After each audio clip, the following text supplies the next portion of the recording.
সকলকেই জানাই দৈনিক মুক্তি সমাচার সংবাদে স্বাগত। আমি এই মুহূর্তে অবস্থান করছি পাবনা জেলা ভাঙ্গড়া উপজেলা মাটির বিলে, যেখানে রয়েছে শত শত বিঘা সরিষার আবাদ। আজকে আমি আপনাদের মাঝে তুলে ধরব 1 বিঘা জমিতে কি কি প্রয়োজন হয়। আমার 1 বিঘা জমি আবাদ করতে 1 মণ ডিএপি সার দিতে হচ্ছে, তারপরে 15 কেজি পটাশ, আর 10 কেজি ইউরিয়া, আর 1 কেজি মালের বেতন দিতে হয়।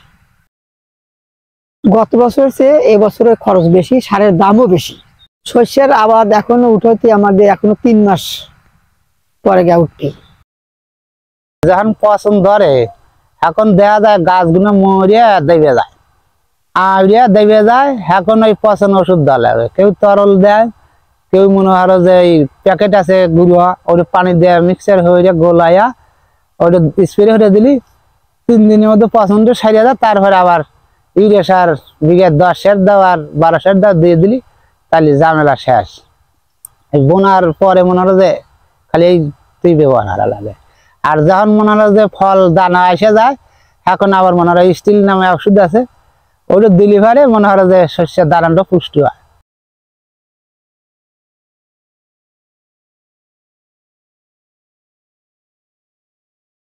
দৈনিক মুক্তি সমাচার, শামীম আহমেদ, পাবনা।